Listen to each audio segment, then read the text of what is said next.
Pardon? You're ready now. Okay, we'll try it one more time.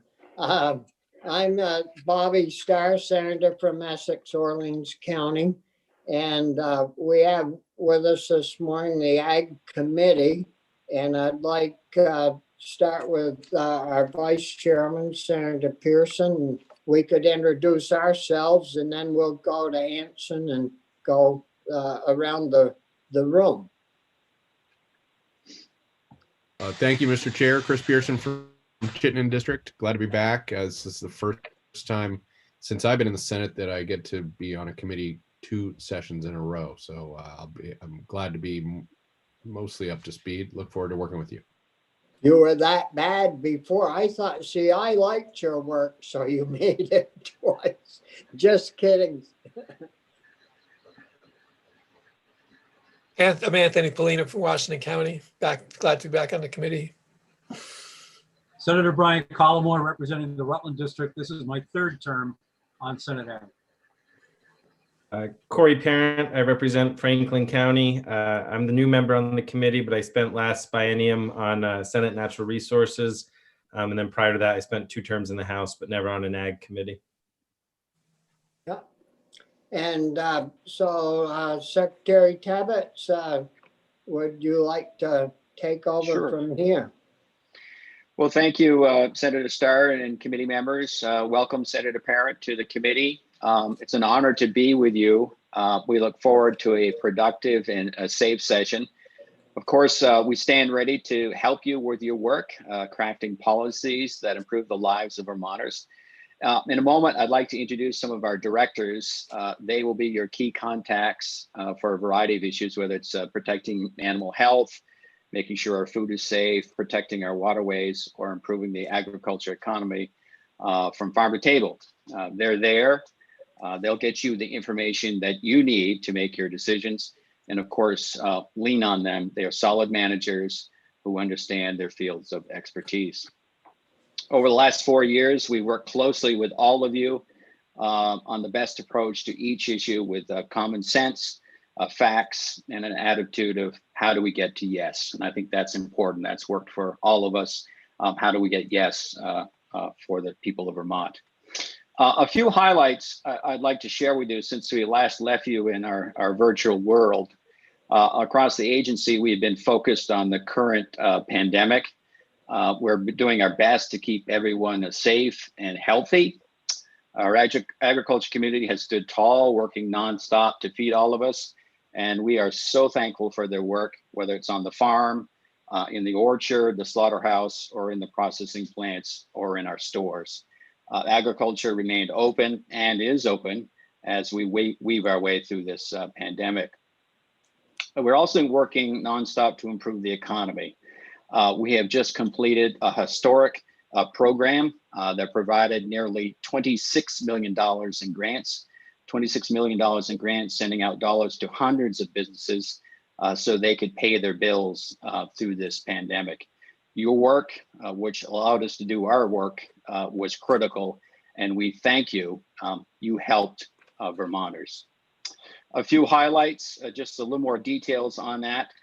The outreach was incredible on this. The agency provided direct technical assistance via phone or email to approximately 6,500 businesses and partners about the various applications.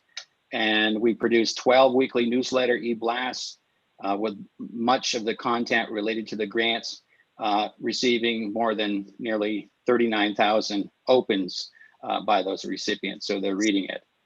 Again, we want to thank our partners in this. The agency collaborated with VHB and the Farm Viability Network. Those advisors helped with the applications, gave advice, and they assisted more than 520 working lands businesses, including nearly 400 businesses that receive support through the grant applications. So we couldn't have done it without their help. They help farmers night and day to get through the applications and get as much money to the field as possible. We think, and we've done the data on this, the grants, 1,136 businesses received nearly $26,000 toward mitigating the business impacts experienced due to this pandemic. We are in the process of gathering additional data and the industry needs and impacts of the grants, and we'll share a more detailed report in the coming weeks with you, probably later January or February. Abby Willard, our Director of Agriculture Development, is working on that report to get more details to your work. We know our work is not done here. We know there's still some needs and there's some gaps. We have to examine meat processing. Our slaughterhouses have not stopped working and have been in overtime since this began in March. They do need some support with labor and also infrastructure. So stay tuned on that. The latest federal CARES program does offer dollars for small and medium-sized facilities, but it's too early to tell where Vermont is going to fit in that. But those would be coming from USDA, and we'll keep posted on that as soon as the new administration is in place down in Washington with that. But that's encouraging. Part of this latest round of CARES dollars did include for small and medium-sized facilities. Over the summer, I've had discussions with the governor about the future of agriculture. Governor Scott has instructed me and all of us at the agency to look deeper. And over the coming weeks, you'll hear more from us on long-term strategies to grow our agriculture economy. We know it's critical to Vermont's future. So stay tuned. We'll be back with more details on that. Some other things just quickly want to highlight that are going on with us. The agency has launched the Northeast Dairy Business Innovation Center. This came after the agency's Dairy Summit. I think many of you attended that in Orleans County in Jay in April of 2019. We sought funding and were successful with a $6.5 million grant from USDA. Our thanks to the delegation and Senator Leahy, who are partners with us, knowing we need to improve the dairy economy. The center is one of 3 centers around the country. The center provides our farmers with technical assistance, contracts, and grants, supporting cow, goat, and sheep dairy businesses as they look to improve their bottom line. Our dairy farmers are always adapting and changing to the markets, and this center focused at the agency is focused on new strategies. We also look at ways to improve the environment. Our farmers are on the front lines and have invested millions over the last few years on conservation projects that are protecting our new waterways from runoff. We will launch soon a new program with the help of USDA Nrcs. In short, it's called Pay for Performance. The $7 million grant awarded to the agency will give monetary incentives to go above and beyond Vermont's stringent environmental regulations. We are excited to launch this project this year with Vermont farmers and partners. The Vermont Land Trust is also focused on this strategy, and researchers at UVM are encouraged by this innovative approach. Those are a couple of pockets I just wanted to highlight with you, Senator. We do have some directors on the line. A couple of them would like to be first because they got some other appointments. And if it's okay, I'd like to introduce them. Sure. Sure. Sounds like your plate is pretty full. Yeah, it's full, but we're looking to the future, and I think we have some real opportunities to look beyond this pandemic to maybe solve some of those problems that we've been trying to solve over the last few years. So we're going to treat it as an opportunity here. Yes. You know. Yeah. I want to turn it over to Carrie. I know Carrie has to get to another appointment, but Carrie's with our farm division. Carrie, why don't you introduce yourself and just give us a little snapshot of what you're up to. Very good. Good morning, Senators. Welcome back to Montpelier. I see you've got a room full here today. I don't know how we all fit in Senate Ag. Well, that's one advantage of doing it virtually. We all fit in the same room. Yep, no, we would be virtually impossible without it. Carrie Jaguar, the Director of the Public Health Ag Resource Management Division. Most of you are familiar with the programs that I touch. And Senator Perrin, if you would like to go over them offline, we can. And I can give you a deeper dive, but the farm division houses the pesticide, feed, seed, fertilizer, hemp, apiary, nursery, entomology. We do seed potatoes, the phytosanitary certificates, so Christmas trees and other Vermont live plants or plants that need to be inspected can leave the state or country depending on what they need. We do worker protection training. So basically the folks that work on farms where they use pesticides need to be trained. There's ginseng, there's the vector surveillance program that looks for mosquitoes and ticks in partnership with the health department. Also the pesticide monitoring program, it's an environmental surveillance program that's checking the surface and groundwater around the state for pesticide contamination. And we also manage ag hazardous waste as well. One of the other topics that we were in your committee last year to talk about was the Pesticides Advisory Council. The legislation that my division was in to talk with you last year was the Pesticide Advisory Council, chlorpyrifos, atrazine, glyphosate, and the ag residuals management or chicken and compost bill. So if any of those are likely to come back, we'll be happy to chat with you when that time comes. Thank you, Gary. You're welcome. Are there any questions from the committee members of Carrie, or would you wait until the end? Yeah, go ahead, Anson. All right. Laura DiPietro from our Water Quality Division, our director, is with us. And Laura, want to just give a little high-level outline of what's happening in water quality. So Laura. Yeah, good morning. Everyone hear me okay? Yeah. Great. All right.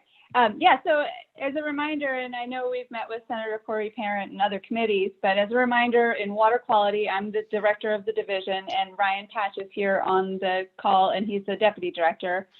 And so you'll generally see the two of us, but there's certainly a body of people behind us doing a great deal of engine work. And so our focus in the division is focus on non-point source pollution. DEC at the Agency of Natural Resources regulates point source pollution at the state level. So in agriculture, that's sort of an interesting space, and we have an MOU between us and them. And you'll see some reports in the coming weeks to outline sort of our enforcement, their enforcement, and how we operate together. So that's certainly a space we can talk in the future a little bit more about. And certainly it's gone a lot smoother. There's a lot more cases in the last year since we've last seen each other. I guess we saw each other in the interim, but more cases have been referred to ANR and also to the Attorney General's office. So there is a body of work there, which really results from the fact that over the last couple of years, we've had a lot more inspectors at the Agency of Agriculture. So there's a lot more boots on the ground. And I will say that although the level of enforcement is up for certain, our focus in the agency has not changed. Our goal is compliance, and our efforts, we always start with, and it's in statute to describe that our first goal is to notify a farmer what their problem is and give them a chance to fix it. And so we continue to operate in that space. And then when they do not make that next step, then it elevates from there. But our focus is not to try and fill our coffers, but to rather get the money on the ground into the project and focus there. So I think we've done a really, really good job of doing that, but certainly the volume is up. You will see this year, we're going to come through and do 2 rule revisions that are going to happen likely while you're in session. One of them will be the RAPs, and that is because a couple of years ago, I think it's been 2 years now at this point, you gave the authority to us to regulate those people who write nutrient management plans. And so we worked through that process, and we're ready to put that through and put that into place. We will have some other details within the RAPs. Nothing that hasn't already, nothing too extreme. We're not looking to overhaul the RAPs, but rather clarifies how we operate within them, because some of the challenges we've lived with since the last revision. So we'll give you a rundown on that as well. Happy to do that. At the same time, because we talk to the same constituents, we're also going to do the BMP rule. So you all probably remember there's the BMP program that helps farms with capital improvements on, it's the traditional, if you need a barnyard improvement or something to that effect, that program has been in place for over 20 years. But it actually has rules, and they haven't been revised since 1996. They still say department on them, Department of Agriculture, for instance. So we're going to revise those. That was something we were audited a couple of years ago now, and that was a flag that the auditor had said that the rules needed to be revised to update and in line with statute, because we have been given priorities, for instance, of like what watershed areas we need to make sure funding goes and things like that. So we'll be doing that as well. And then currently we're in the process of hiring 5 positions. So we had some losses and some movement within our division. And so we're in the process of hiring 3 new inspectors and an engineer for the Middlebury area. And then we just hired someone in the Montpelier group, which helped write that $7 million grant that Anson was describing as a pay for phosphorus performance. So we're really grateful to have Sonia Hallett join our team in the Montpelier office. So definitely a lot there. And then in this last year, granted our budget isn't this big, but sometimes projects come through that were already contracted from a year or 2 prior. Our staff put out and dealt with $9.4 million last year in all the various conservation programs that we have with farmers. So there's a small number of people that work in Montpelier, and they are quite the engine to be able to move a significant amount of resources. And then the engineering staff is really cranking. We've finally got a good, consistent staff on deck that is able to do some of these major construction projects on farms. And what we saw in COVID is that it did not derail the construction and design interest from farmers to these projects. So people have been going, and it's been great. And as you can imagine, the people who do the contract work were very eager to get going once the release of work was opened up. So things kept moving. So we'll see what the next year leads us, because obviously there's been that most of those projects were well into the pipeline when COVID hit. And so now we've gotten a year later into COVID. And so we'll have a better understanding of if the longer term impacts are starting to build up. But so far so good, and nothing has slowed down.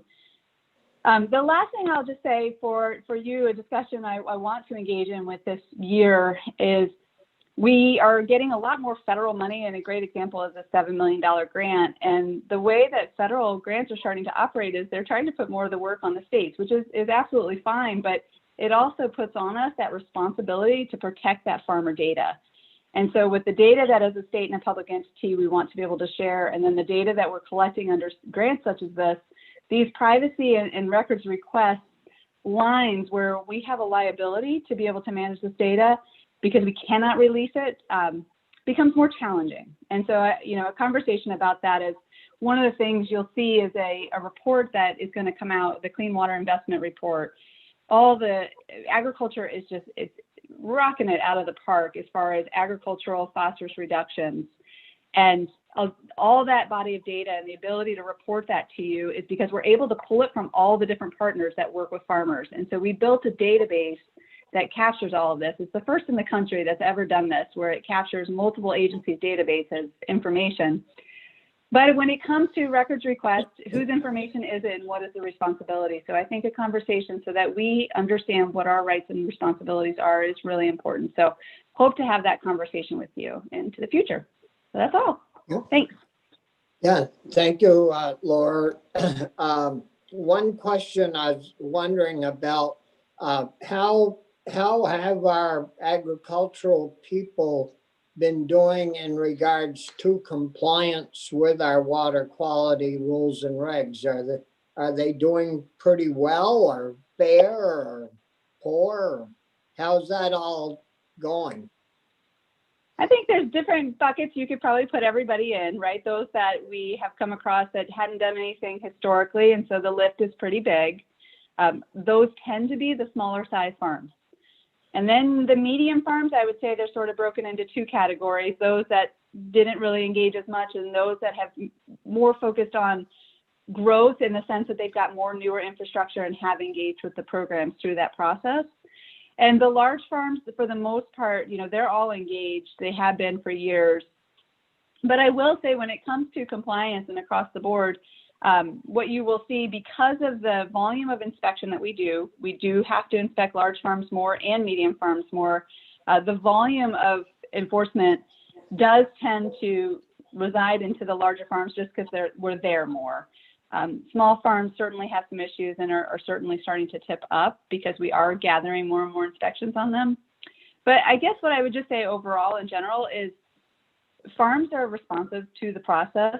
And I think that the piece is putting them together and having the Clean Water Fund and the ability to help partners, help farmers navigate all of these systems has been really, really important. So I think things are good. I would not say that there are challenges, right? There's always a stick in the mud that has to have a little bit more of a nudge to get through the process. But for the most part, farmers want to do the right thing, and they've done a lot of great stuff. And what about, I assume from what you said, you're talking about dairy. What about the non-dairy farms, like sheep and goats and even vegetable farms? They could have runoffs. Are they being assisted and helped along the way? So those are typically the smaller size farms, right? Either certified small farm or smaller. A lot of them tend to be underneath even the certified small farm. So we don't have to routinely inspect those folks, but we do get complaints about them. And so when we go out and do the complaints, we offer the same services we would offer any size farm. So I will say it is not the majority of our work, right? Dairy is definitely the focus for the most part, just based on the statutory charges we have. But certainly we are there, we're able to regulate them if they need, which is really at that size, it tends to be an education outreach and see if we can get to compliance. And typically those work out. The tougher spaces are still sort of the backyard-like operations that just don't see themselves in the same vein of agricultural farming as others. Yeah. Are there other questions from the committee? If not, thanks a lot, Laura, and look forward to working with you as we move forward. Thank you. Me too. Maybe if we could, Senator could turn to Ryan Patch. Is Ryan on? He's our Deputy Director of Water Quality, and he might give us just an overview of our new program on our performance program. Ryan, you there? Yep, I am. All right.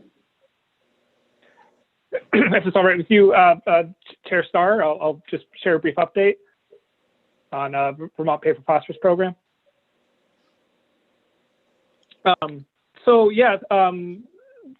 Last year came before the committee to share an update on the Payment for Ecosystem Services Working Group. Last year, legislature was able to reauthorize that group, changing the name to focus more on ecosystem services and soil health, and adding an additional year to complete this work. This process was a farmer-driven effort to look at agriculture as more than just the, provision of food and fiber, right? When you manage agricultural cropland well, you can derive a lot of different benefits that can affect climate change in positive ways through both mitigation, adaptation, and resilience for both agricultural systems as well as, downstream landowners when you have a well-functioning floodplain as an example. And so this holistic scope of work is something that was derailed by COVID-19 and the pandemic, but there was a lot of independent work that was ongoing, both from the Agency of Agriculture, which I'm going to share a brief update on, but also as Secretary Tebbett shared, other organizations have been engaged in getting national research grants to further explore the intersections between soil health, water quality, and the opportunities for a whole host of ecosystem service benefits. And so there's updates to be shared in that space as well. And then the Payment for Ecosystem Services Working Group is being reconvened in February to continue the work of the organization or the working group and to further dig into some of these questions. One of the updates that the agency will be sharing both with the working group and then also to share here with the committee as well is the new $7 million Nrcs USDA grant, the $7 million award, which is a pay for performance grant.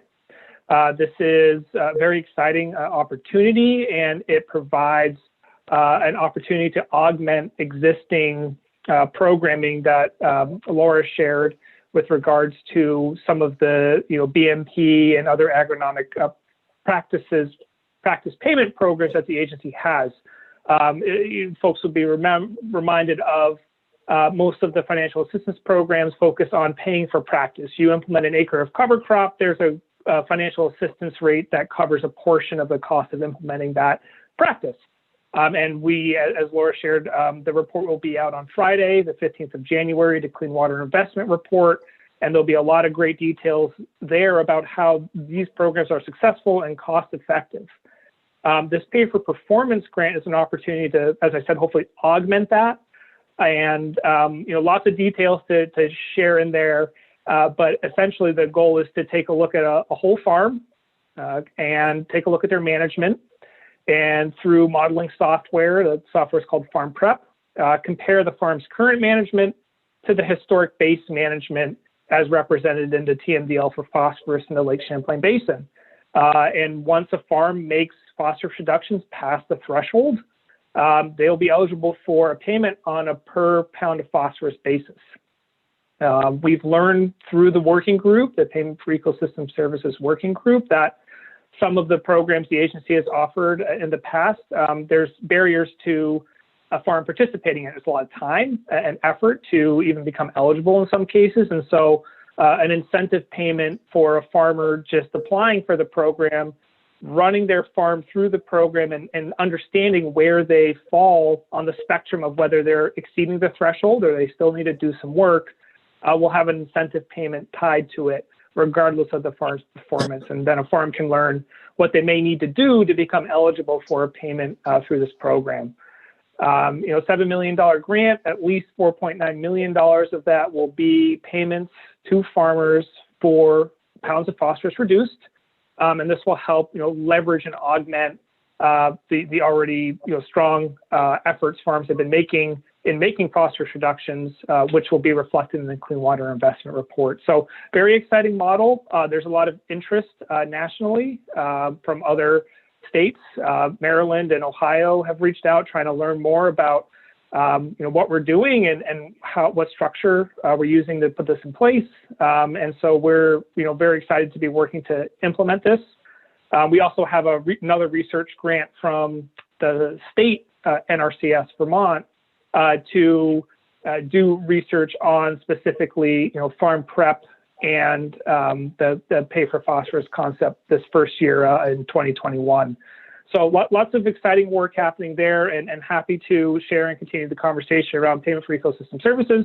And it should be said that this pay for phosphorus grant is much more narrow than the scope of the working group, and so in no way fully answers the goal or structure that the working group is looking for. So still lots of discussions there, especially around climate change and opportunities for agricultural mitigation of CO2 emissions from agriculture. So very exciting body of work, and happy to share further details if the committee is interested. So thanks very much.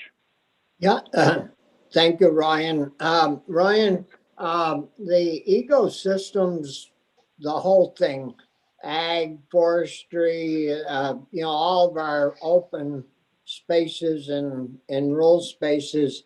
I know I want to get into that quite a little bit this year, if we can, to improve all this. How well would you say are people accepting this plan pretty well, or have you gotten to that point yet to where people can sign up or volunteer or however you do it? Yeah, we've had a lot of interest from local farmers in this. We've held some outreach meetings and are doing our outreach through AgReview and other avenues. This concept, I think, is one that when you share it with those that are non-farmers as well, there's understanding of, a transaction, a payment for a particular outcome as being a potential efficient way and cost-effective way to derive and get some enhanced public goods. And so, yes, it seems like maybe for some a complicated program, but we're very hopeful that we're just going to be working with 10 to 12 farms in 2021.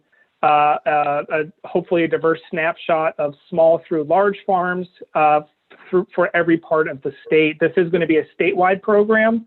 So while we are paying for performance and paying for phosphorus, it'll be phosphorus reductions in any watershed. And so making sure that, we have outreach statewide is one of our goals right now. It should be said that the grant award was announced in November of 2020, and we're still working with USDA to get the grant signed. And so, the funding is not exactly in hand right now, but we are out ahead to do that outreach, for which I've had a good response and significant interest from farms of many different sizes and sectors, different types of farming. It should be said the eligibility is focused on cropland and hayland. Yeah, is this something like John Roberts and that group he's working with are pushing forward on, so that I know there's some larger farms, a mixture of all types in that group? Yes, the Champlain Valley Farmers Coalition, Farmers Watershed Alliance, the Connecticut River Farmers Watershed Alliance, we're absolutely engaging with those. I'll let them speak whether this program, meets the mark for them, but we've definitely been engaging, and they're going to be key collaborators.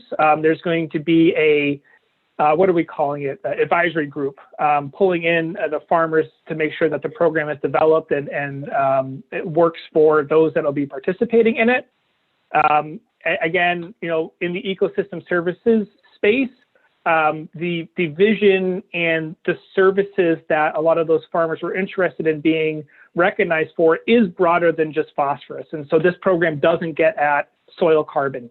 It doesn't get at functioning floodplains. It doesn't get at, organic matter improvements in the soil as an example. And it isn't focusing on the, associated forest lands that farms manage as well. So there's a lot of opportunity to continue to expand the scope.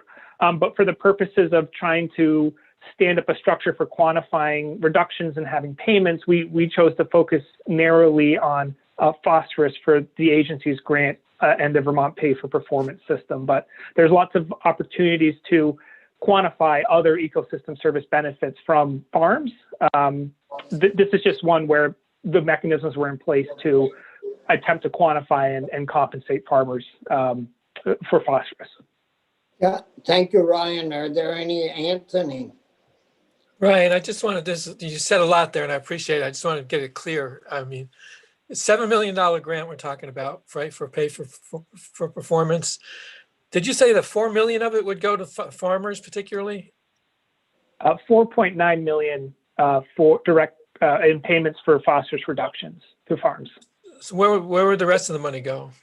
Mm-hmm. The balance is going for IT development. There's a modeling tool and database, which is essential for the efficient calculations of base loads as well as predicted reductions.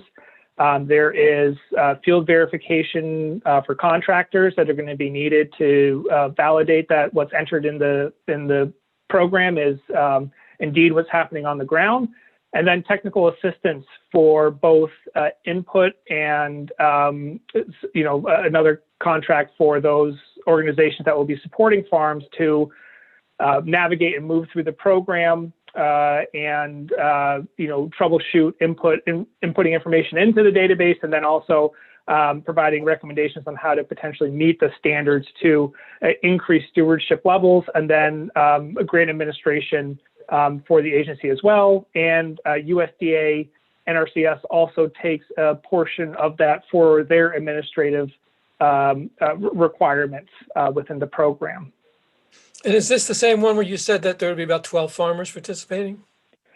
So that's a separate scope of work. We are hoping to get over 100 farms by the end of the 5-year grant program. This first year in 2021, we have, say, 12 farms as our target for this first year to complete the research phase of the implementation of this program. So starting small with a conservation innovation grant from USDA Vermont, Nrcs Vermont, and then expansion to 50 farms is the goal for 2022.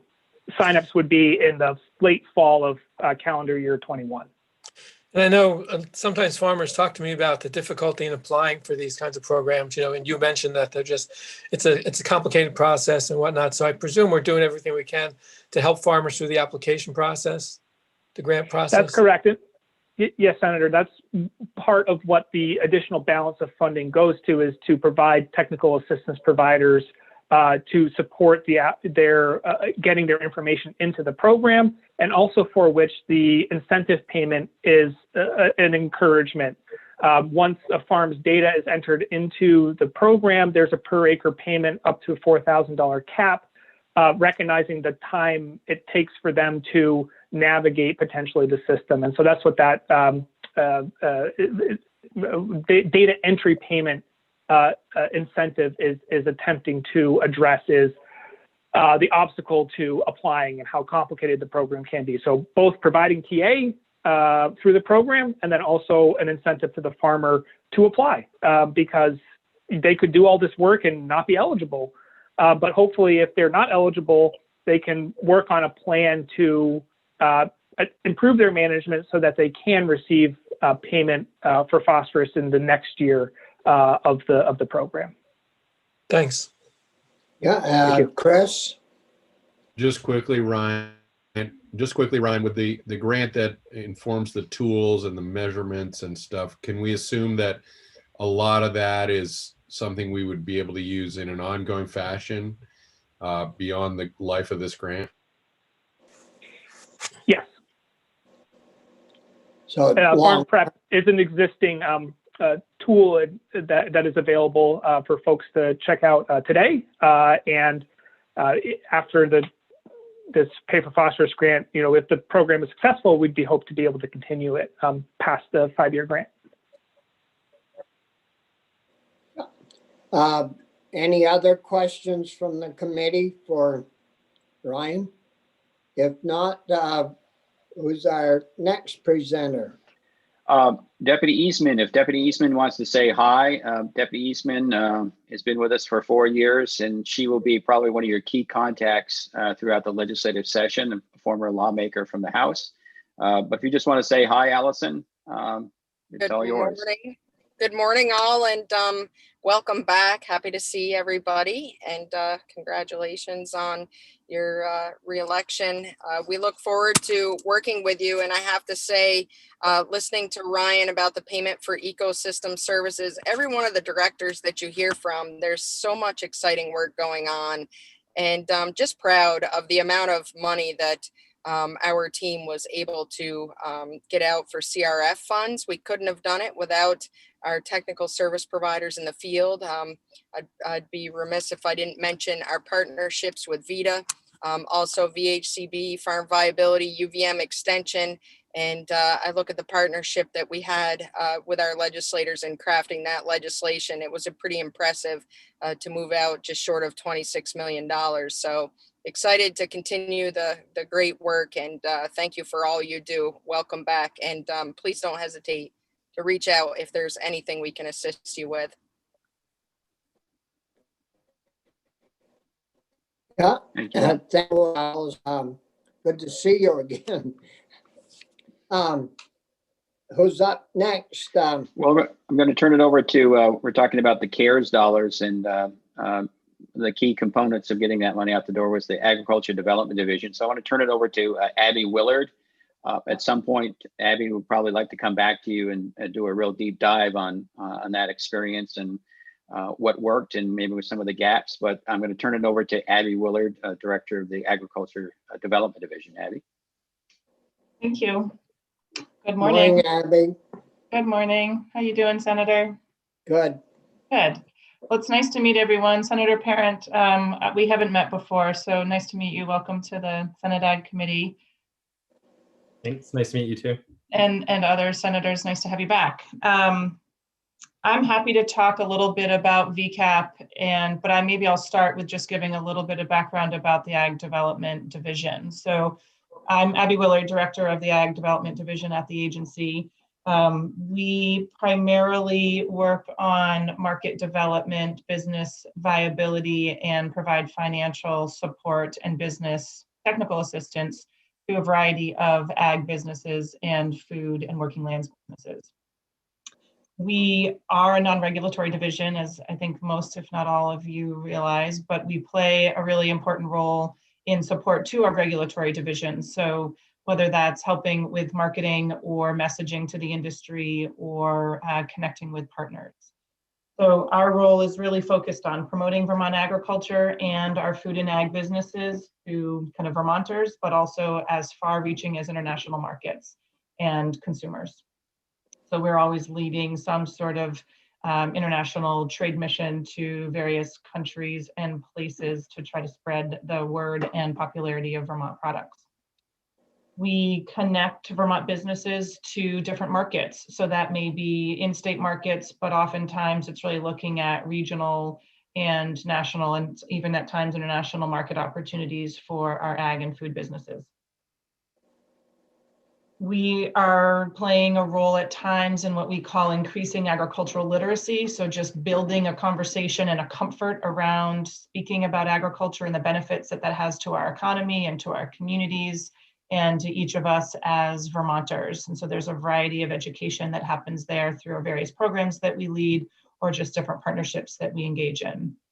And then lastly, really exploring opportunities for elevating an individual sector or moving a particular issue or opportunity forward. So oftentimes those can be the conversations that we have in your virtual or in-person committee room, is talking about how do we help this sector or how do we change or move or advance this particular initiative. So we're a small division, we're 15 staff. So we are responsible for a variety of different programs. And our work most recently has been spent in a couple of ways that I thought I would share. So we spent a lot of time on VCAP. There were 33 staff at the Agency of Agriculture, so not all within the Ag Development Division. That was, I would say, primarily led by efforts of Diane Bothfeld and myself over the past 10 months. So 33 staff from within our agency, many of the folks at the director and section chief level, so many on this call were instrumental in those 6,500 customer service interactions, and that's $26 million that went out the door. So again, we had 5 different programs. So there was the dairy program, there was the ag and working lands, there was funding for farmers markets, funding for farm to school, and then for agricultural fairs. So we can share some more data on that. And if you have questions about that, I think Diane and I and others are working on pulling together both an impact report as well as some data analysis from the Salesforce platform where all the applications came in. I will also say there's a variety of industry trend data that we also have that I could give a few highlights on, which I think is really interesting and something that we probably could do a longer conversation around. But the key highlights being from surveys that we led and have partnered on, 44% of businesses experienced some sort of loss due to the pandemic in sales. 2/3 of the ag businesses that responded to surveys demonstrated that they had business and market channel changes as a result of the pandemic. Of those businesses that didn't change their markets or had more difficulty in making a pivot during the pandemic, alluded to 4 different things that they lacked. One being the skills to do something different or to pivot their business. The lack of infrastructure to be able to reach a new customer or engage in their production in a different way. The lack of labor to make an addition to their business model or a shift in their business. and the financial assistance. So to change their business model. So acknowledging that $26 million that we were able to contribute, as well as the various other CRF funds that came through Agency of Commerce or Forest Parks and Recreation, as well as other federal programs that kind of collectively worked to meet the need of our ag community, were incredibly valuable to kind of see agriculture continue to move forward over the past 10 months.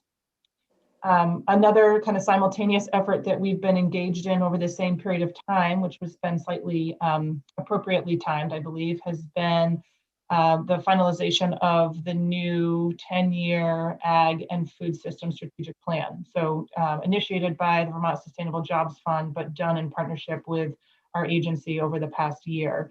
And you'll have an opportunity on February 11th to get a review and a joint testimony on that plan.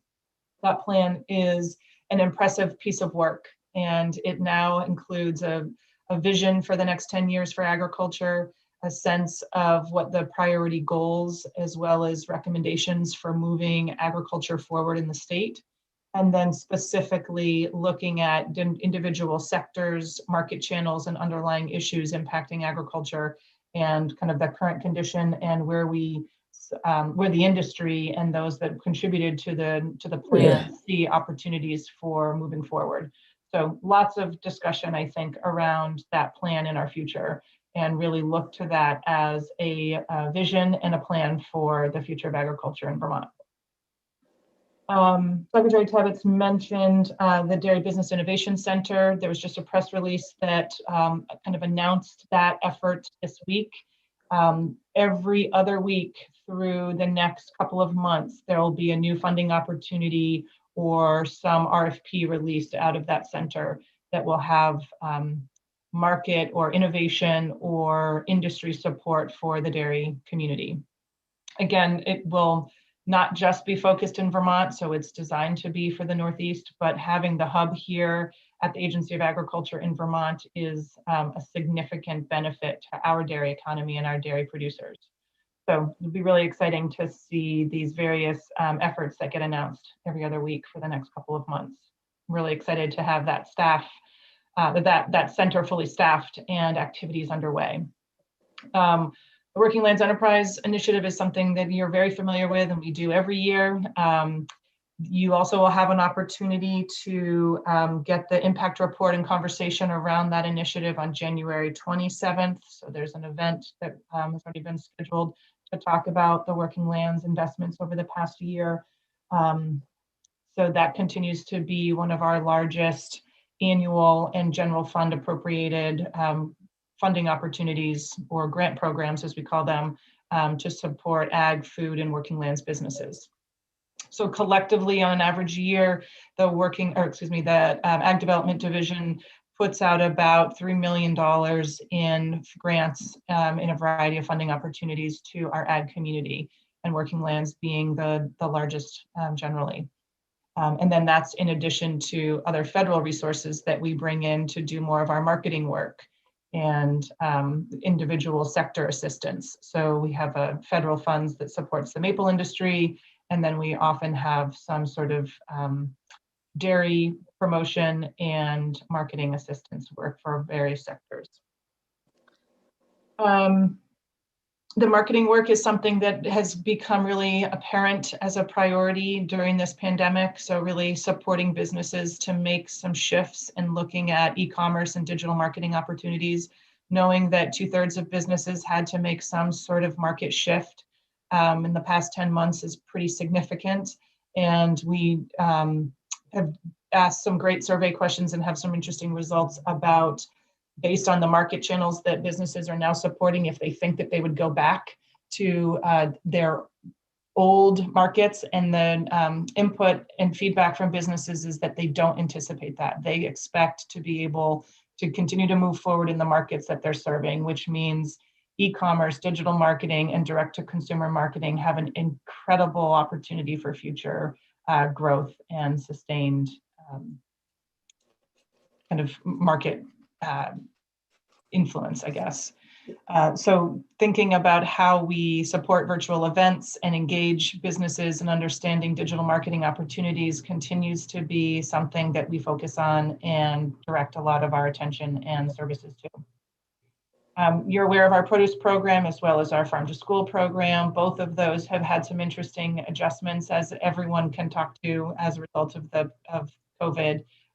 But we continue to serve those industries both on an educational side as well as a regulatory side for the produce community, and really focus on the agricultural literacy component and procurement of local food for farm to school. So happy to talk about any of those programs that we primarily run at another time.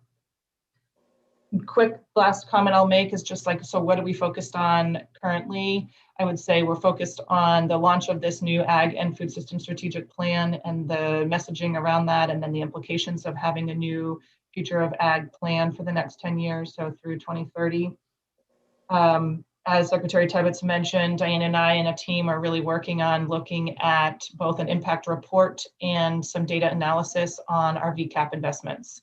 So we will hopefully do some kind of parallel comparison to some of the other federal funds that came through to agriculture, whether that's the PPP program or CFAP or a few others. But generally, we can speak to how our $25.6 million benefited and impacted businesses. So hopefully by the first week in February, we'll have all that data to be able to share, and happy to come back. Continuing to work on different slaughter infrastructure and industry expansion opportunities. So the Food Safety Consumer Protection Division and Dr. McNamara and Julie Bovair can talk about that in greater detail as they work on that every day, but really looking at that sector as a kind of ongoing pinch point in the food system, as well as the dairy innovation side. So dairy was hit really hard, particularly our cheese makers and cheese industry, which again, Dr. Haas or E.B. Flory can speak more to as they work with that population on a daily basis. But those are examples of ways that we're connecting with our regulatory programs and doing a variety of different partnership projects and marketing efforts. I think that's it. I think there's lots of great data to share about what we're learning about the ag community as a result of kind of surviving through this pandemic. Yeah. Well, thank you, Abby. I know, I think all the committee has been invited to the press conference on the strategic plan on February 8th. And so hopefully, I think that's on a Monday, but I hope some of us can attend, and we'll be talking a lot more about that.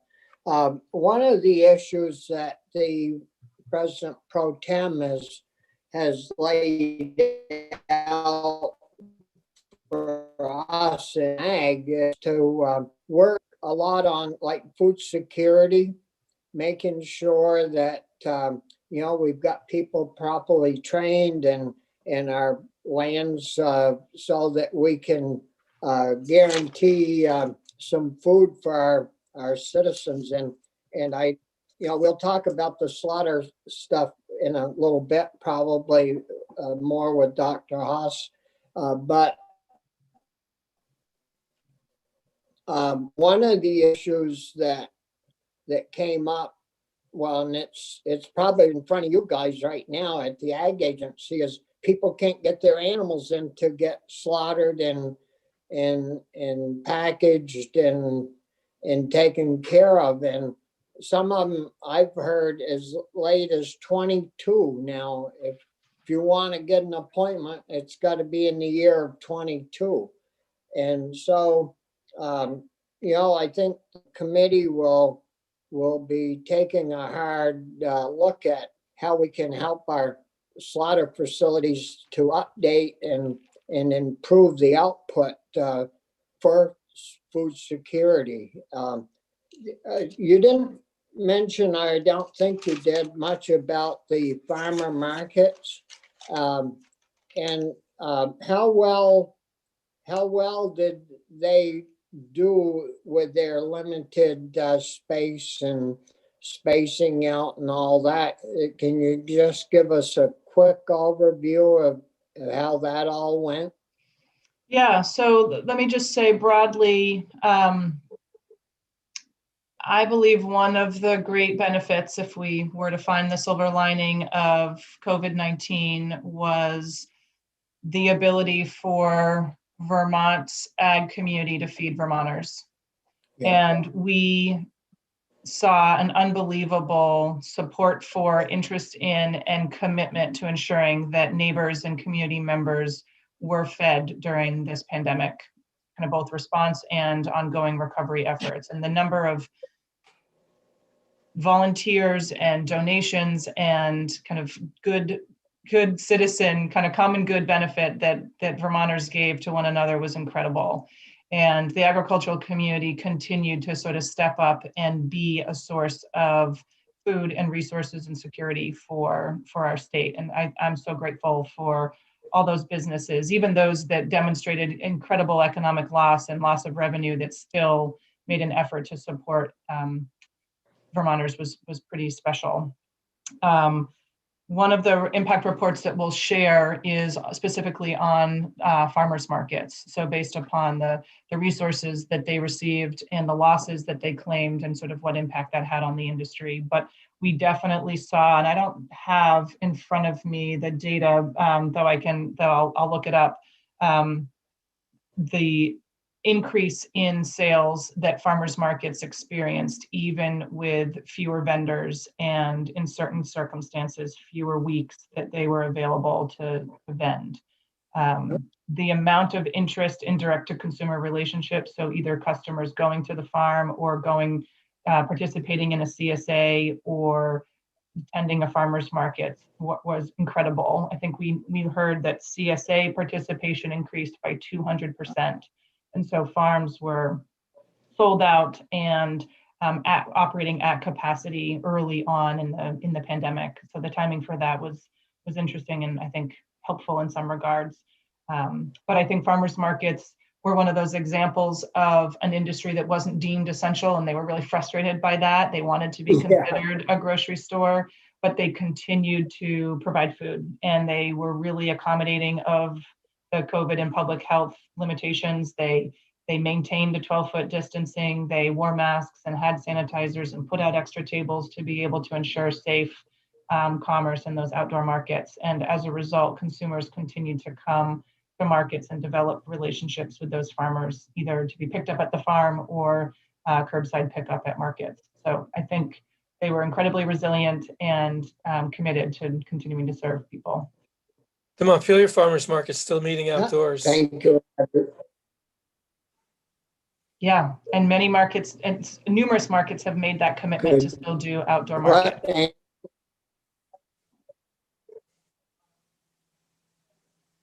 Yep. Any other questions from committee members? Thank you, Abby. Anson? Yes, one of our support systems is the lab in Randolph, Vale, and they support every division in the agency. Also, they support everything from water quality to dairy to entomology, and they have a partnership with the DEC as well. So I want to introduce Dr. Rebecca Harvey. She gave us a little overview of what's happening at the lab. The lab has stayed open in person. All the agency workers have been there throughout the pandemic, and it's on the campus of ETC. So if Rebecca is available, I'm going to turn it over to Rebecca. Sure. Yeah. Thanks, Anson, and thanks for the invite to join you all today. It's my first time meeting many of you, if not all of you. As Anson said, I'm the director of the Vermont Agriculture and Environmental Laboratory down here in Randolph Center. And I think it's appropriate to say that we really provide a lot of support for all of the other programs that you've heard about so far today. So we run the gamut of agricultural tests and environmental tests here. We provide testing to support the milk and dairy industry here in Vermont to make sure products are of high quality and are safe. We provide testing to support the animal health industry, which you'll hear more about with Dr. Haas. We also provide guarantee analyses to the farm division, so all of their feed, seed, fertilizer testing, pesticide analysis. We support the meat industry in providing testing to ensure that meat is of high quality. And we also support the agency's industrial hemp testing program. In addition to that, we provide environmental testing, mostly for the Department of Environmental Conservation. So anything related to phosphorus, many of those samples, if not all of them, are coming through our laboratory. We also provide air quality testing to support EPA programs that are run through DEC. And new to this year, we're also providing bacteria testing for private and public wells. So drinking water testing as well. So really our role here is to support the agency and the Agency of Natural Resources in their monitoring efforts. And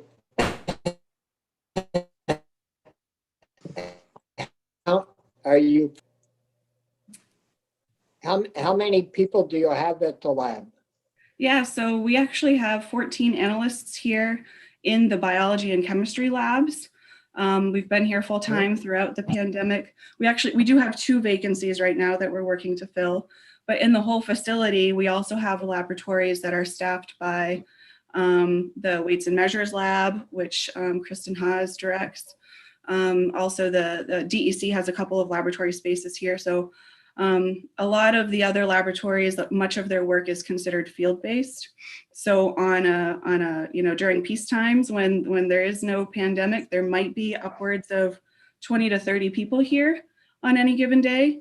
But in terms of analysts, highly skilled, trained analysts who are working for our agency and our laboratory, we have a full-time staff of 14, plus 2 seasonal temps that we generally hire in that allow us to process tens of thousands of environmental samples each summer. Yep. Well, that must have made quite a Randolph Center's employment with having a lab there, and the college does the college do some work with you folks? Do the students ever get any training within the lab or any of that? Yeah, we certainly had a significant amount of turnover when we relocated down here. And one reason why I was excited to take on the role as director is because I have a connection with academia. I came from the field of academia before coming to the state. And I'm really excited to see kind of how those partnerships flesh out with us and VTC. Unfortunately, because it's only been about 2 years since we've been here, half of which we've been plagued with this pandemic, we haven't had many opportunities. We have a great working relationship with VTC, with their biology chair, their science chair. We have hired seasonal temps from VTC, which has been fantastic. I really hope that one of them who we've worked with in the past applies to one of our vacancies because she was great. So it's kind of yet to be seen. Dr. Haas might speak more to the animal pathology lab that we have here in the facility, but VTC has an animal vet program, a vet tech program, and we're hoping that we might be able to establish some sort of partnership where they might be able to use our pathology lab for some of their necropsy experiments. So a lot of ideas kind of floating around, but we haven't had the opportunity to really solidify anything at this point. Yeah. Well, more time will probably work better for the results, yes. Any questions from the committee members? If not, thank you very much, Rebecca. Thank you. Anson? Sure. We've got Dr. Haas who's with us. You know Dr. Haas, in charge of our consumer division, also our state veterinarian, and she can give us a little update on some of the things that are happening in her world. Dr. Haas? Yeah. Sure. Thank you, Anson. I am going to attempt to share my screen. I have a couple of slides I would love to share with you. And while I'm doing that here, I also just want to take the opportunity. We had Dr. Kathy McNamara on the line. She had to jump off for a conflicting appointment, and but still on the line with us is our meat inspection program section chief, Julie Bover. And so if there are questions that come up about meat inspection that require a slightly more deep dive than what I'm able to do, then Julie can cover. And I think I know you'll be hearing from EB2 about with a little bit deeper dive into dairy. But in the meantime, let me just try one more time here. And if my screen share plan doesn't work, then I'm just going to wing it without. Let's see, does that show up for you folks? Slide on the screen? Yep, okay, perfect. Yep. Then we're gonna go with that. Just for an oversight of the Food Safety and Consumer Protection Division, for most of you, this will be a rehash or a review.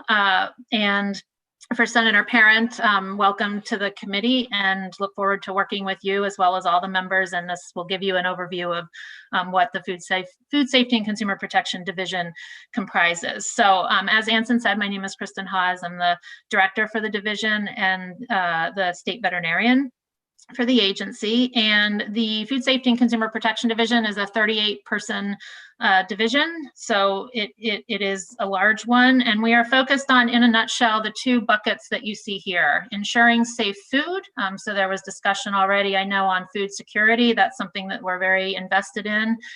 So ensuring safe food and also fair markets for you and all Vermonters that engage in these activities on our soil. So we like to say, if you eat or if you buy stuff in Vermont, then we're your people. We're some of your people. So working behind the scenes to make sure that you can do that efficiently and affordably and safely. I think that one thing that is worth noting, one of the things worth noting about our division is that it's a varied group of employees. It comprises scientists, technical experts, specialists, and generalists. And we are a mature bunch, I will say. Many of our employees are eligible for retirement. And so we have a lot of institutional knowledge within the division, but also have identified a need in the recent past to engage in some strategic planning. So we recently completed a strategic plan in July, I believe, of 2020, and are working on implementing that now. I know that Linda has shared that shared the executive summary of that plan on your website, if you care to look more into that. But just by way of a summary, we did reconfigure the Food Safety and Consumer Protection Division a little bit as part of that. And here you can see basically the buckets of areas of expertise and focuses of work that we prioritize. So food safety is certainly a big one. You can see the commodities here that we have regulatory authority over. And I would also just point out that we do consider animal health as part of that food safety spectrum. When we look at from farm to fork, animal health in a live animal form is important to and informs the subsequent food safety of the products that we eat. So we consider that a part of that spectrum as well. Many of you are familiar with our weights and measures team. Rebecca mentioned the weights and measures laboratory that is in Randolph. That's a very productive laboratory that has continued to maintain NIST, National Institute of Standards and Technology certification through the pandemic and before. So we provide services not only to Vermont businesses and individuals, but also to neighboring states' businesses. And many of them bring their products, their devices, and heavy duty weights and other things over to the lab for calibration and inspection. Our animal health section has undergone a little bit of change since we last saw you. Dr. Shelley Mellenbacher, who was our assistant state veterinarian for the past 8 years, moved on into a position with USDA. So we're looking forward to welcoming a new assistant state vet. We're going to call her the other Dr. Levine. Her name is Kate Levine, and she is starting with us actually on Tuesday. So we'll try and keep her separate from the health commissioner, who is in a lot of the headlines these days, but looking forward to welcoming Kate and hopefully introducing her to all of you. So animal health is another important piece that we do here. Abby already spoke to you about the Ag Development Division. And I think one thing that I want to highlight is that we have worked hard to continue to expand our produce safety efforts, and under the produce safety rule that was implemented as part of the Food Safety Modernization Act about 5 years ago. So this past year, we just completed our first year of true regulatory inspections, and those inspections and the regulation and enforcement is handled through our division, but we work in partnership with the Agricultural Development Division to implement that program within the agency. So that's been an exciting transition that continues to evolve, and the program development is ongoing. With this graphic, you can see, again, the sections and the buckets that we focus on. I think what I would draw your attention to is at the top here, the mix of education and regulation. And I'm proud, and I think I speak for our whole division and hopefully the agency in saying that I'm very proud of the mix that we're able to utilize with those two tools that we focus on to help constituents and businesses within Vermont. Our division is a regulatory division, but we spend a tremendous amount of time, rightly so, and I think well appropriated, in helping startup businesses get off the ground and get running, and also troubleshooting and working with business owners and constituents to make sure that their businesses remain compliant. And that enables them to, one, assure a safe and healthy product for all of us, but also to access markets outside of the state of Vermont. So I'm very proud of that nice mix that we have with our staff and the expertise that we're able to pass on. So you can see the other again sections and buckets. One of the restructuring pieces that we did with our division over the past year is we plucked the ag products work out of the now weights and measures section and kind of segregated those two things since they are so different. And we now have an ag products section that covers maple and produce, and also handles the country of origin labeling audits that go on in retail locations. So I think this graphic really sums up, what our division does as a whole, and there's a lot to say in that one picture. The other, I'll end just with, at least with this part, with covering some of our values. I think these are important in this day and age with everything that we've been through. So these terms that you see on the screen here outline how our team likes to work. And while it was a concerted effort to involve all of our staff in developing these values for our strategic plan, I would venture to say that these are, in all likelihood, the values that the agency as a whole strives to highlight and to use as well. So we've had, during COVID, we've had the opportunity to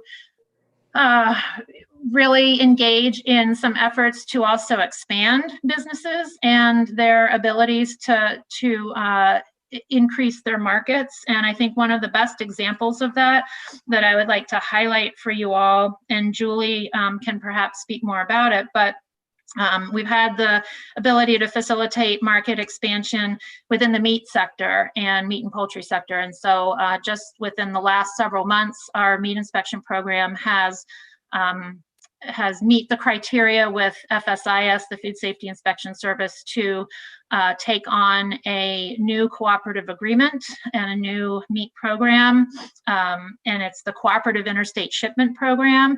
This allows state-inspected product that has passed through state inspection at our state facilities to be marketed and sold outside of the state of Vermont. And so this is the first time in, I would say, modern Vermont history that this has been allowed to be done, and it's to the credit of our meat inspection program that this has been accomplished. So we look forward to bringing on businesses that might take interest in taking advantage of that program.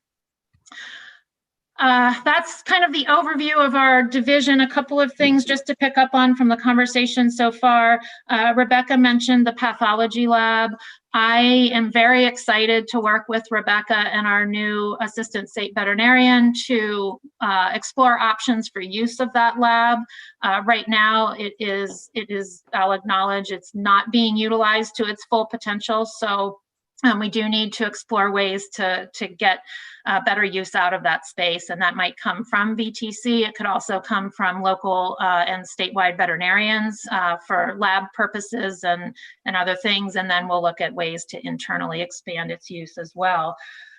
You mentioned food security earlier in the conversation, and I would say that one thing that we have seen and we've recognized the need to focus on within our animal health section is, along with more people wanting to raise their own animals for food production to feed their families and perhaps their neighbors, there also has been an increased need to make sure that we maintain traceability of those animals and the products that they produce.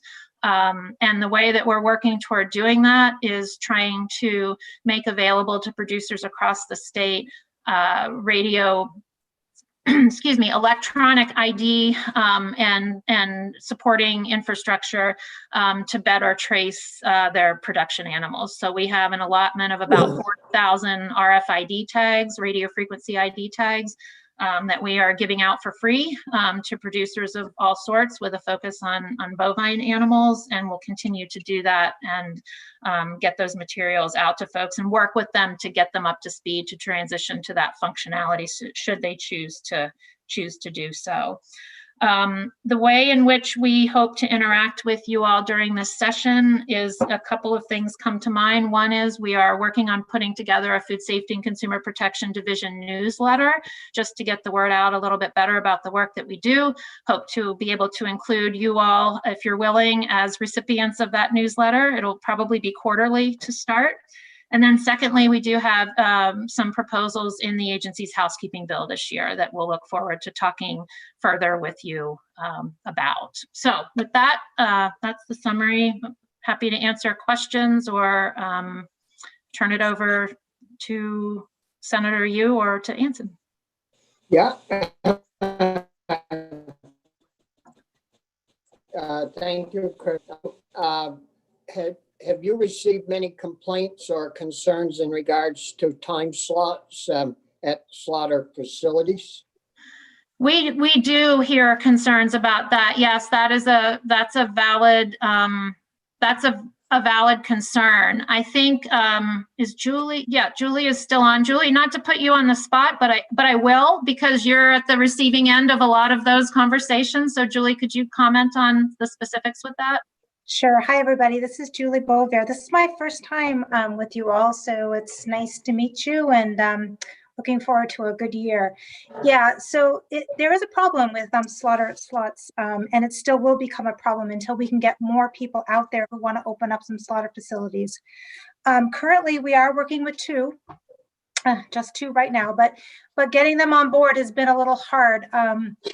One is brand new, starting from scratch, trying to get building supplies, electrician, plumbers.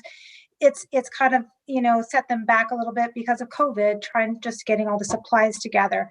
The other one, however, is a plant that was shut down for a while. This is back out in Wilmington, Vermont.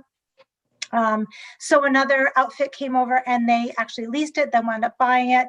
And so they're able to get it up and running. They're currently under a custom exempt, but I just heard from them a couple of weeks ago, and they're moving forward to USDA inspection. So we're hoping that's going to come through pretty quickly. So that'll be a good facility to, for people down the southern part of Vermont to have another choice to be able to go. But I think for now, we're going to continue to hear this until our slaughter facilities get up and running, or they can get caught up a bit more. One of the things that we're coming across is they can keep up with the slaughter, but they can't keep up with the processing. So we've got coolers full of carcasses and just trying to keep up with that part of it. We're trying to work with other sectors, a lot of our possible custom exempt facilities, trying to get them on board under inspection. But again, it's timing. It's getting them to be able to sit down and write a HACCP plan, a food safety plan that we can go and approve. Approving their facility can be done fairly quickly because they're already under custom exempt. So we're just hoping that this will be another avenue for these people, and then it will take the pressure more off of the slaughter facilities, so then they could take on more people, they could have more time and more capacity to be able to have more carcasses and be able to move them out a bit faster. Trying to take a carcass and putting them into individual cuts is very time consuming. So, and that right now is what most people want. We've seen a huge increase in people who have freezers trying to sell meat locally, and having a pre-pack license, they need to have those carcasses cut down to individual cuts to be able to sell. And Brian, Senator Collier. Yep, thank you, Mr. Chair. Julie, I'm just curious, maybe you mentioned it and I missed it. Where are the two slaughter facilities? You mentioned down south, but where are they? So we have one, the one that I spoke about that just bought an old building is in Wilmington, which is it's kind of out of the way, but it's, you know, in that area, there's a lot of people, there's a lot of need for it. So, and I think they're going to do very well. The other one that we're looking to have, which is being built from scratch, is in Alberg. So that's way up on the other side of the state. So yeah, two different areas. Yeah, we've had a lot of people ask about starting up slaughterhouses. We've given them the education, the regulatory assistance, but they're just not there yet. Hoping maybe this spring they'll come back to us. Maybe they'll have something a little bit more concrete that they can work with. Thank you. And what about, does VTC, do they still train meat processing? Do they have a training program at VTC? I know Abby and I spoke about this. We had a few meetings with the people at VTC and the Department of Labor. So I don't know, Abby, if you want to jump in on that. I believe that was your sister that was. Yeah, so yeah, if I may, Senator, VTC does still have the desire and on occasion has run a meat cutting program. The meat cutter apprenticeship program at VTC has not run, at least since the pandemic and prior to, due to a lack of a slaughter facility that they could host the training at.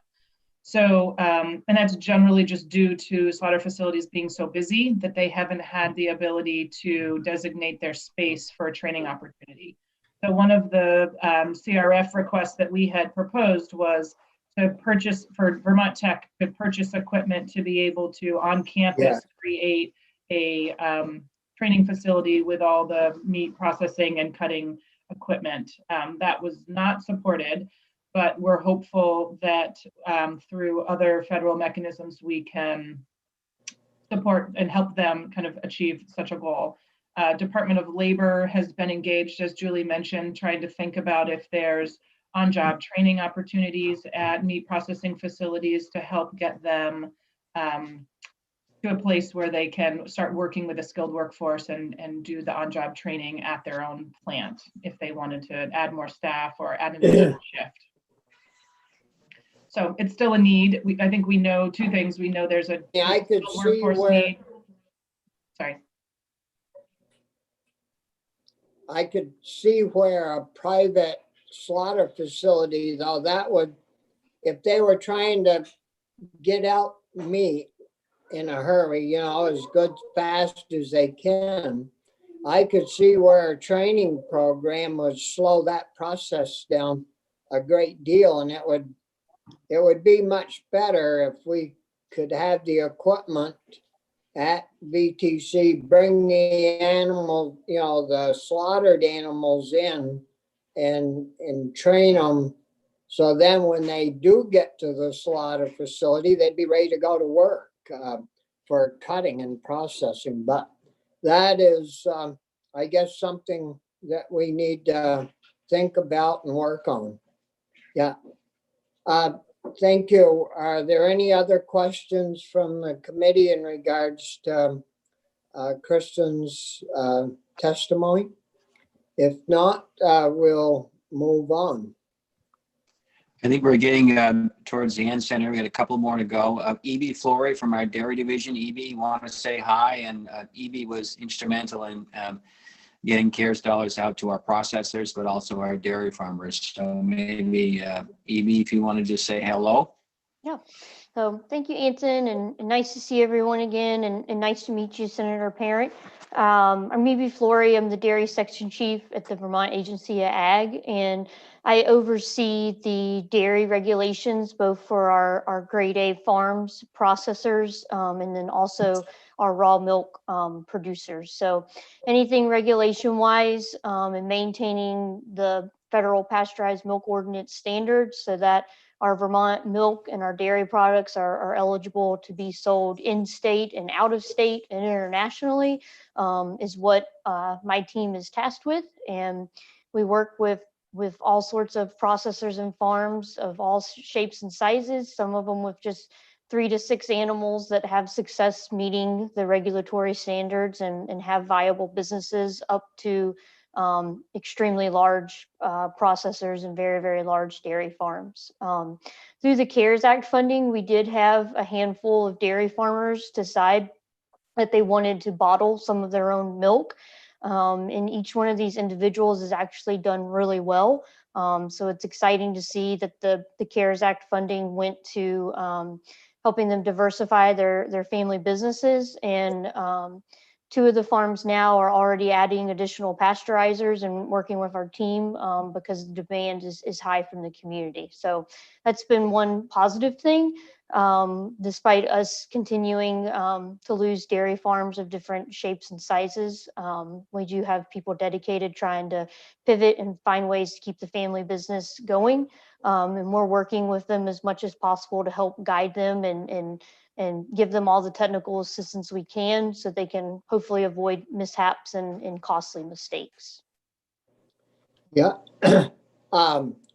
EB, have you been keeping up on the issue of DFA being allowed to keep the Franklin, Mass plant and that whole situation to make sure that our farmers are getting a fair shake in the milk pricing business? Because they're gonna, I don't know if it's within your division, but yeah, the way I look at that, DFA is going to control about 80% of our milk sales in the future by being allowed to keep that Franklin plant in Massachusetts. Is there anything on that you've been tracking? I've mainly, Senator Starr, just been keeping up with the news briefs that are coming out from it. And my understanding is that the Justice Department had told them they needed to sell that plant. And if there wasn't a buyer of that plant, they could keep it. And that's what's played out. So we don't have an active role as the agency to dictate this in bankruptcy court and the purchases they're making. So this is really the Justice Department deciding whether or not them having that plant would make them a monopoly or not. So I understand your concerns, but as far as what I've read, DFA is going to proceed through with keeping that plant. Well, I don't mind them keeping it or running it, but I want to make sure that we ship a tremendous amount of milk into that dairy plant from up here in my district and probably from all over Vermont. And I want to make sure that our farmers are going to be treated well. If, independent producers used to send to that plant, and I want to make sure that independent farmers either can continue to ship there, or that they have to be paid a fair price for their milk and their membership into DFA. But if nobody's watching that, it's not good. Yeah, but anyway, we only have 3 independent farms in Vermont, and they do all ship to that plant. All of the rest of our farms are members of cooperatives, or they are their own processor in a farmstead. So it's just these 3 farms. We don't really have control over what their negotiations are in price between DFA, and I've not been privy to any of the negotiations or dollar amounts. So Anson, or Steve, do you have anything you want to add to that? No, So- we've been monitoring. You're right, Senator. That is a critical plant for the Northeast, and the Justice Department has determined where it's going to land, and we're monitoring that situation. We're also watching closely with these independents, making sure that they have their market and a secure market, and we realize that it's important that we stay on top of it. And we've had discussions both with the farmers and also within the agency about making sure that we protect that market for those independents out there that are, are a little bit at risk here. So we're trying to protect them. Well, I would have thought the courts would have had something in the, their stipulations that if they did keep and are allowed to maintain the Franklin plant, that they would have to keep these independents as producers. But I don't know if it's probably too late for anything like that or not, but the AG and you guys should be keeping a very close eye on that. If there are no other questions, we'll deal with this hopefully in the near future, because it's getting to a critical point. Who's up next, Dance? I think Senator Polino. Yeah, I just have a quick question that I think I should know the answer to, but I want to be reminded, EB, of how much money we spent or sent to the dairy industry. How much care funds went to the dairy industry ultimately? Diane, wasn't it just to dairy farmers alone? Wasn't it close to 18 million? Dairy farmers and dairy processors, just over 18 million. Yeah. So less than we had thought we would. Yes, with the caps that were in place, that's but the demand, as we pull all this information together for our reporting for you early in February, we'll show you what the demand was versus what went out, and the demand was well over 50 million. All we sent out was 18 million. I see. Thanks. That might be a good time to transition to Diane. Many of you know Diane. She's got great historical knowledge at the agency, also across the industry at Vermont with agriculture. So Diane, why don't you say hi? Diane will be your key point when we get into budget discussions as well. But Diane's all yours. Good morning, everybody. Welcome, Senator Parent. Nice to see you. I think we've met before, but looking forward to working with you more closely on the Senate Ag Committee, and welcome back to all the committee members. Yes, my role with the agency is to oversee the things that impact the whole agency, as well as a couple of land use regulatory programs, budget, human resources, all the projects that come out of the governor's office that impact the whole agency are my responsibility. And the budget, we're working to get that together and look forward to providing that information to you all once the governor does his speech, which we're all looking forward to hearing that. So we're pulling the budget together. Also, the two land use programs, we're very excited to hear that the governor is supportive of a little change, some changes to Act 250, but one that involves agriculture, looking at the accessory on-farm businesses. The Agency of Agriculture has a role in Act 250 with the primary agricultural soils and defining the impact and mitigating for that impact on primary ag soils.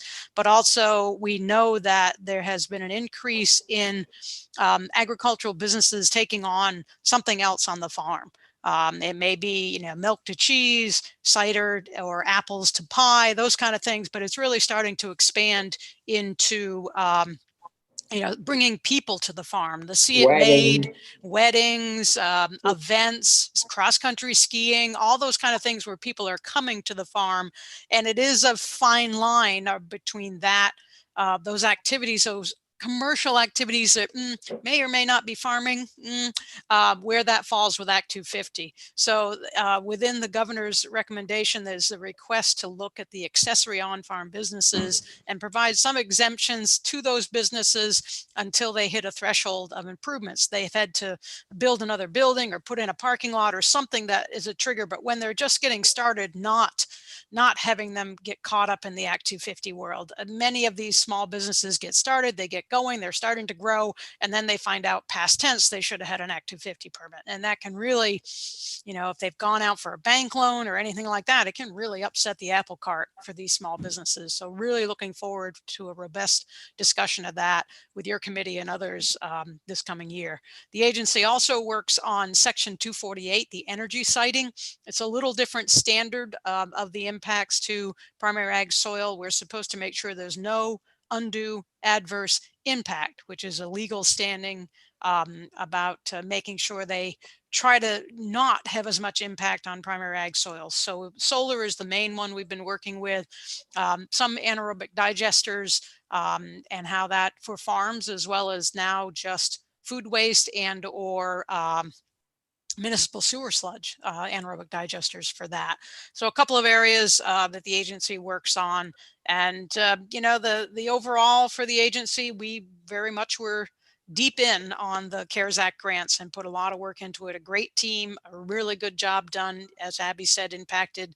We had 33 different people out of 138 working on just CARES grants pretty much from June through December. So that was a deep dive, pulled people away from their regular days, their regular jobs, to get that money out the door. Just to put it into context, our annual budget is 28 million and we put just over 26 million out the door. So almost as much as our annual budget went out the door. So we thank you for your work on that. Very glad to get into more detail on all of these subjects if you wish, and look forward to working with you during the session. Yeah, thank you, Diane. And I'm sure that, you know, all the things that you mentioned, you know, whether it's citing of energy programs on farmland and fields or on farm businesses, where especially composting on farms, we're going to need to deal with that, especially chickens and all those good things. But anyways, thanks. And are there questions from any of the committee for Diane? No, we're good to go. So Okay. Anson, who's up? I think our final guest is Steve Collier. Steve joined the agency. He's been with us just about a year, and thank goodness he was with us over the last few months, because he really helped interpret some of the CARES dollars and what could be spent on them and how they could get them out the door. And I know he worked closely with you folks on helping to write legislation. So it's great to have Steve with us. And Steve, why don't you say hi? Sure. Thanks, Mr. Secretary. And last and least, I guess. It's great to see all of you again. And Senator Parent, it's very nice to meet you, and appreciate you all having us. My role is general counsel with the agency, which I guess effectively is to try to keep people out of trouble, which is pretty ironic because my mother always said I was a horrible troublemaker. So I don't know if I can do it or not, but I try. I would really like to echo what a lot of folks have already said, in thanking you so much for working to get this CARES money into the hands of people that we needed it. I did start a year ago, so at the beginning of the last session, and I don't think any of us really anticipated how 2020 would unfold, but it's been a great privilege for all of us, I think, to work to get hands into the money of the so many Vermonters who needed it, or money, sorry, into the hands of so many Vermonters who needed it. And your committee was absolutely instrumental in helping to construct programs that we were able to administer. If you hadn't worked so collaboratively with us in constructing those and funding those, we would not have been able to have the success that we did and to be able to help all the Vermonters that we were able to help. So we really all appreciate that cooperative relationship. It was terrific, and we look forward to trying to do some more good work this year. So thanks very much. Yeah, thank you, Steve. I know I had a little interaction with you and Anson and the crew down there, and you know, I really appreciated your thoughts and ideas and the way you presented them, being very easy to work with. And so I think you've been a great addition to the ag department or agency, as well as to the people of the state of Vermont, that they try to help every day. So thanks for all your hard work. Well, thank you, Senator. I appreciate it. Any other comments or questions from the committee members? I guess not. Anson? Can I think. just say, Oh, wait a minute. Chris has got a question. sure. For the secretary and the whole team, I think we have done it, but it's worth doing again just to pass along our thanks. It's not easy being a state employee at the best of times and then to have your jobs upended in this sort of crisis. Everybody, to be successful takes everybody pulling in the right direction, in the same direction. And please do pass along our gratitude to you, Mr. Secretary, and the whole team for doing just a great job under challenging conditions. Yeah. Thank you very much, Senator. And I know as an agency, I think we're closer. And I think what we learned, one of the things we learned, we're closer to our constituents than we've ever been, which is great. And we're learning, we're listening to them. We know their needs more than we ever have now because of this exchange that we've done working through this program. So I know we're kind of like right at the windshield right now, but now I think as we go forward over the next few months, we'll look past the windshield and past the hood, and what can we do to really take this rare opportunity to advance the economy, and particularly the agriculture economy. And I think we're poised to do that. I think we've got the data, we've got the information. Now we just got to put the puzzle together, and I know you'll help us with that. So we're pretty excited where we're going. We know there's need out there. We know people are struggling, and we just got to get through that. You talked about food insecurity, and there are some in the latest CARES package that's coming up through Washington. There are a number of nutritional programs that are there. One for dairy, to produce dairy, and then they would go to the food banks. There's also more SNAP benefits. So we continue to work on that. So that will be through USDA. And just a final thought on this latest CARES package. It looks like we will not have the flexibility that we may have had during the last round. So there won't be some discretionary money that the Agency of Agriculture may be able to use to do granting programs. This latest package is pretty prescribed in where it's going to go. A lot of the programs out of USDA through agriculture are direct payments either to farmers, or the prescribed programs already defined down there. For example, meat processing, there's an element in there that says small or medium-sized meat processing. They're going to be granting programs, which I think we need to really take advantage of and really get in there and do that. But it won't be like the agency is going to have another granting program. It doesn't look that it will be that same type of model of lots of money for rental housing, arrearages, et cetera. A lot of with healthcare, vaccine, some of that stuff, but it doesn't look like we're going to have as much discretionary money in this round dedicated to agriculture. I just wanted to throw that out there as we try to figure out what's coming up the pipeline from Washington. Yeah, thank you, Anson. And a question I have, and I've read that about the feds are going to manage their own, through FSA and their own agencies. Do they have technical people that help our farmers or farmers in rural areas? Do they have technical people to help them through that application process? Or is that something that we should think about gearing up a little bit for? Yeah, go ahead, Diane. The USDA offices, yes. The Farm Service Agency, every county has, or that's not true anymore. The majority of counties in Vermont have offices, and from my family members who took part in the CFAP program, they were on the phone and could provide their information by phone and get their applications in. So they were very accommodating, very helpful at USDA Farm Service Agency. They do have people doing that work, having those conversations with farmers and helping them with those applications. So yes, they do. Yeah. Well, good. The agency certainly did help get information out with USDA to say, Yeah. come in, call the office, come to the office. They were open. You could go there if need be. Yep. Abby, you had comment? Yeah, thank you, Senator. I agreed with what Diane shared.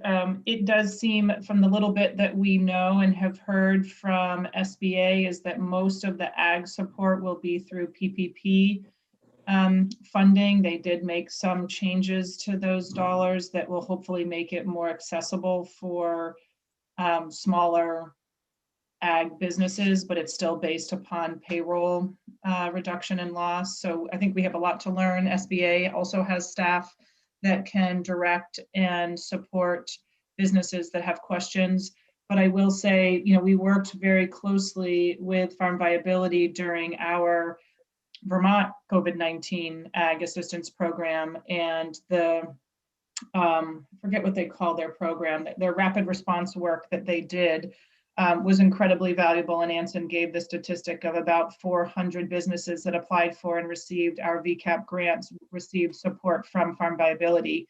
And in our conversation with them, they will not be able to continue that level of work without additional funding. So I'm not advocating for that, but just being clear that they are not in a position. I think there was technical assistance that our agency provided and that rapid response program provided that may look different in this next round of stimulus funds, given where the dollars are focused. Yeah, and I don't know if it's accurate or not, but I heard that Washington's already talking about putting together another COVID response bill, and that one may be totally different than this one that we just got. So anyways, I think with Senator Leahy in charge of appropriations in the future possibly, and there's a good opportunity that something good will come out of Washington that will help our small businesses. And the PPP program was fine for the big guys to help their payrolls and all that, but small farms a lot of times live right out of the checkbook, and they don't have a payroll account that they can lean on or go back to try to get help from. So anyways, are there any other comments from the committee? If not, I want to thank you all very much for your hard work all summer and fall, and appreciate your time today, and very much look forward to working with you throughout the winter months. It's nice that it's too bad we can't get together, but we never could anyways in that little closet that we worked in, and this seems to work pretty well. And so anytime that you folks want to certainly get in where we can all meet like on Zoom, it works pretty darn good. Yeah.